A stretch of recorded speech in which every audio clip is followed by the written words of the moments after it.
नमस्कार, मी अपर्णा. नमस्कार, मी Archana. Twin chef मध्ये आपले सगळ्यांचे स्वागत. पावभाजीसाठी लागणारे साहित्य आहे: फ्लावर, वाटाणा, ढोबळी मिरची, बटाटा आहे, कांदा, टोमॅटो, कच्ची पेस्ट टाकायची, आलं लसूण पेस्ट करायची आहे आणि आपले हे मसाले आहेत. पावभाजी मसाला आहे, चवीनुसार मीठ आणि तेल. आपण आता आधी कुकरला हे सगळे शिजवून घेऊया. मी आता कुकरला टाकते.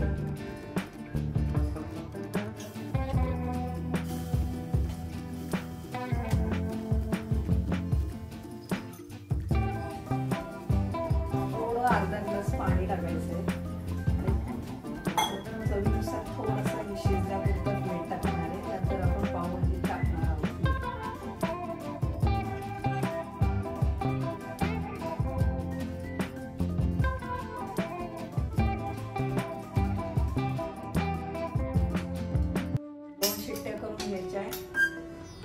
तोपर्यंत कांदा आणि टोमॅटो त्याची पेस्ट करून घेऊया. कांद्याची पेस्ट करून घेतोय आपण.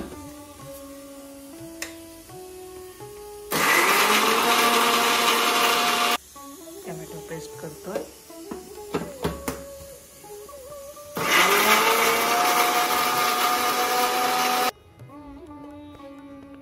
आपण फोडणीसाठी तेल टाकत आहोत.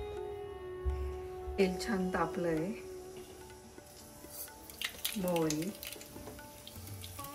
जिरे, कांदा,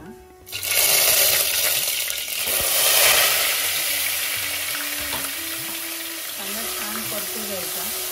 आपण कच्चा कांदा घेतलाय त्यामुळे त्याचा कच्चेपणा जाईल एवढं कांदा आपल्याला परतायचा आहे. कांदा छान शिजला आहे आपला. टोमॅटोची पेस्ट टाकली. टोमॅटोची पेस्ट पण आहे ना छान शिजून घेऊया. छान भाज्या उकडल्या आहेत आणि ते आता स्मॅश करून घेतोय पावभाजीच्या स्मॅशरने. छान आता आपली शिजली आहे कांदा पेस्ट आणि टोमॅटो पेस्ट. आता याच्यामध्ये आलं लसूण पेस्ट टाकतोय.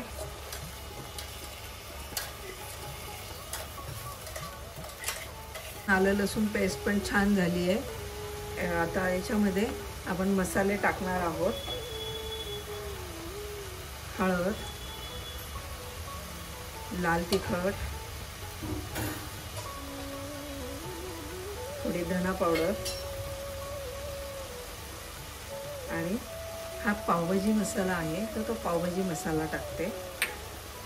आधी शिजण्यासाठी आपण मीठ टाकलेलं होतं त्यामुळे आता शेवटी सगळ्यात मीठ टाकणार आहोत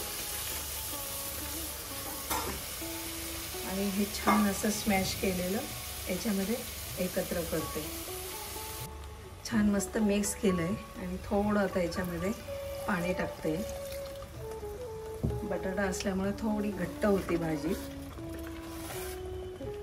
थोडी पातळ करण्यासाठी पाणी टाकलं आहे. छान मिक्स करायची.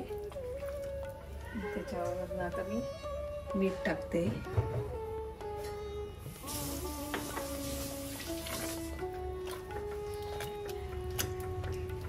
ही आपली कोथिंबीर. थोडं शिजत आल्यानंतर बटर टाकणार आहोत त्याच्यामध्ये. आपली पावभाजी रेडी झाली आहे. 2 मिनटं झाकण ठेवून त्याला शिजली की पावभाजी झाली, खाण्यासाठी रेडी. छान आपली पावभाजी झाली आहे. आता त्याच्यात थोडं मी अमूल बटर टाकते. मस्त त्याला मिक्स केलं की छान त्याला टेस्ट येते. वरून तो पावभाजी सर्व केल्यानंतर आपल्याला टाकायचंच असतं. बटर तर लागतंच. भाजीमध्ये थोडं मिक्स केलं ना की छान होते पावभाजी. टेस्ट छान येते पावभाजीला. पावभाजी रेडी झाली आहे. छान मस्तपैकी सॅलड, कांदा आणि पावभाजी. कसे झाली ते सांगा तुम्ही कमेंट करून.